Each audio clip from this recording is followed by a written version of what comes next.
चिड़ा एक गरीब किसान था। उस समय सर्दी का मौसम चल रहा था। ऐसे में एक दिन टुन्नू की पत्नी टुनटुनी उससे कहती है, देखो जी, ठंड धीरे धीरे बढ़ रही है और हम लोगों के पास कोई गर्म कपड़ा भी नहीं है। आप आज कड़कनाथ सेठ के यहाँ से कुछ रुपए मांग कर ले आना, जिससे हम कुछ ऊनी कपड़े खरीद लेंगे। माँ जी के लिए भी इस बार ऊनी कपड़े लेने हैं। उनकी बूढ़ी हड्डियों में अब ये ठंड सहने की ज्यादा ताकत नहीं बची है। तुम जरूर सेठ के पास चले जाना, काम में भूल मत जाना। क्या कहूँ टुनटुनी, मेरे ऊपर सेठ का पुराना कर्ज है जिसे मैंने अभी तक नहीं चुकाया है। पता नहीं वो फिर से मुझे उधार देगा कि नहीं। तुम जाकर देखो तो सही। तुम सेठ को अपनी मजबूरी बताना, वो हमारी गरीबी पर तरस खाकर जरूर कुछ रुपए दे देंगे। तभी टुनटुनी की माँ टूनी वहाँ आती है। टुनटुनी बेटा, अब ये ठंड मुझसे बर्दाश्त नहीं हो रही है। माँ जी, मैं अभी लकड़ियाँ जला देती हूँ। बेटा, तू कब तक लकड़ियाँ जलाती रहेगी? ऐसी ठंड में लकड़ियाँ जलने से पहले ही बुझी जा रही हैं। माँ जी, आप चिंता मत करिए। मैंने इन्हें सेठ कड़कनाथ के पास भेजा है, वो जरूर कुछ रुपए लेकर आएंगे। तब मैं आपके लिए गर्म कपड़े खरीद दूंगी। उधर टुन्नू सेठ कड़कनाथ के पास जाता है। क्यों रे टुन्नू, बहुत दिनों बाद आना हुआ। बता, तू मेरे पैसे कब वापस कर रहा है? सेठ जी, इस बार मुझे फसल में नुकसान ही नुकसान हुआ है, इसलिए मैं आपका उधार नहीं चुका पाया। तुम गरीबों को पैसे दे दो तो तुम उसे अपने बाप का माल समझने लगते हो। उधार चुकाने का तो तुम लोगों का ध्यान ही नहीं रहता। इस बार फसल अगर अच्छी हो जाएगी तो मैं आपका सारा कर्ज चुका दूंगा। सेठ जी, मुझे थोड़ा और कर्ज चाहिए। मुझे अपनी माँ के लिए गर्म कपड़े खरीदने हैं सेठ जी। सेठ टुन्नू को पैसे देने से मना कर देता है। निराश मन से टुन्नू घर आता है। आप आ गई जी, क्या हुआ? पैसे मिले? नहीं टुनटुनी, सेठ ने पैसे देने से मना कर दिया। पता नहीं ये जाड़े की रात कैसे कटेगी। फटी हुई कंबल से माँ जी को ठंड लगती है। आप एक काम कीजिए, जाइए कुछ लकड़ियाँ जंगल से चुनकर ले आइए। हाँ, मैं अभी चुन कर लाता हूँ। टुन्नू जंगल लकड़ियाँ चुनने चला जाता है। सेठ कड़कनाथ अपने गुंडों के साथ टुन्नू के घर पहुँचता है। अरे सेठ जी, आप यहाँ, क्या बात है? मुझे तुझसे कुछ बात नहीं करनी है, जा अपने पति को बुलाना। लेकिन सेठ जी, वो तो जंगल लकड़ियाँ लाने गए हैं। आप मुझे बताएं क्या बात है? मैं अपना उधार लेने आया हूँ। तू अभी के अभी मेरा उधार वापस कर, नहीं तो मैं तुझे और तेरे परिवार को इस घर से निकाल दूंगा। सेठ जी, ऐसा अन्याय मत करिए। हम लोगों के पास इस ठंड में रहने के लिए और कोई जगह नहीं है और मेरी माँ जी भी बीमार है। आप हम गरीबों पर तरस खाइए। तेरी माँ बीमार है तो मैं क्या करूँ? इस ठंड में मरती है तो मर जाए, मुझे तो बस अपने पैसे चाहिए। तू अभी के अभी निकल इस घर से। सेठ जी, थोड़ी देर और रुक जाइए। मेरे पति को आ जाने दीजिए। हम लोगों को इस घर से मत निकालिए। सेठ टुनटुनी की एक नहीं सुनता है और सबको घर से बाहर निकालकर घर में ताला लगा देता है। टूनी ठंड बर्दाश्त नहीं कर पाती और इस ठंड में उसकी मौत हो जाती है। माँ जी, क्या हो गया है आपको? उठिए माँ जी, देखिए टुन्नू आपके लिए लकड़ियाँ लेने गए हैं, अभी आ रहे ही होंगे माँ जी। टुनटुनी के बार बार उठाने पर भी टूनी चिड़िया नहीं उठती क्योंकि वो मर चुकी थी। तभी टुन्नू लकड़ियाँ लेकर वहाँ आता है। वो टुनटुनी को किसी तरह संभालता है। इस ठंड ने टुनटुनी के सर से उसकी माँ का साया छीन लिया था। दोस्तों, कल के लक्की विनर्स के नाम ये रही आपकी स्क्रीन पर। आज का सवाल ये है, टुन्नू जंगल में क्या करने गया था? अगर आपको कहानी पसंद आई हो तो हमें कमेंट करके जरूर बताएं और चैनल को सब्सक्राइब करना मत भूलना।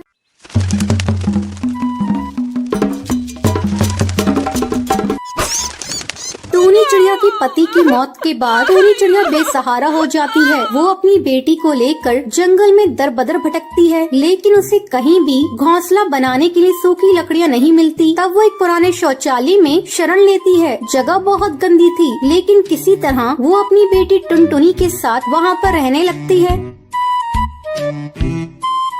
टुनटुनी, ओ टुनटुनी, बेटा जल्दी उठो। तुम उठती हो या मैं लाऊं ठंडा पानी? ठंडा ठंडा पानी जब पड़ेगा तेरे बदन पे तो तेरी जल्दी आँख खुल जाएगी। जल्दी उठ बेटा, तेरे स्कूल का टाइम भी हो रहा है, अभी तुझे तैयार भी होना है। क्या माँ, सोने दो ना अभी थोड़ी देर, बहुत जल्दी उठा देती हूँ। बेटा जल्दी कहाँ है? सुबह के 10 बज रही है। माँ, मैं इतना अच्छा सपना देख रही थी, तुमने मेरा सपना तोड़ दिया। चल उठ सपने की बच्ची, गरीब का सपना कभी सच होता देखा है? इतनी बड़ी हो गई है लेकिन अकल तुझे अभी तक नहीं आई। चल उठ बेटा, बाकी के सपने कल देख लेना। अच्छा माँ, अब भाषण देना बंद करो, मैं जा रही हूँ तैयार होने।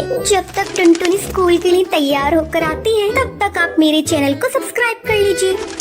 हाँ ठीक है। तैयार होके आजा, मैं तेरा लंच तैयार कर रही हूँ। टूनी चिड़िया जल्दी जल्दी खाना बनाकर टुनटुनी का लंच पैक करने लगती है। अरे माँ, आज तुमने लंच में क्या बनाया है? मैंने तेरे लंच में चावल की खिचड़ी रखी है। क्या माँ, जब देखो खिचड़ी खिचड़ी खिचड़ी। मुझे नहीं खाना। आपको चावल की खिचड़ी के अलावा और कुछ बनाना नहीं आता। मैं आज लंच लेकर नहीं जाऊंगी, इसे आप ही खा लेना। अरे टुनटुनी, इतना गुस्सा क्यों करती है? तू स्कूल में खाली पेट कैसे रहेगी? ये ले 5 का नोट, जाते जाते पार्ले जी लेती जाना। टूनी के घर का किस्सा रोज यही था। टूनी के पति को गुजरे कई साल हो चुके थे। वो अपनी बेटी की देखभाल अकेली ही कर रही थी। वो अपनी बेटी को पढ़ा लिखा कर अफसर बनाना चाहती थी, लेकिन उसकी बेटी बहुत ही नकचड़ी थी। वो अपनी माँ से प्यार तो बहुत करती थी, लेकिन उसकी टोका टाकी पसंद नहीं थी। टुनटुनी को स्कूल भेजने के बाद टूनी चावल के दाने बीनने जाया करती थी। उन्हें बेचकर वो अपना और अपनी बेटी का पेट पाल रही थी।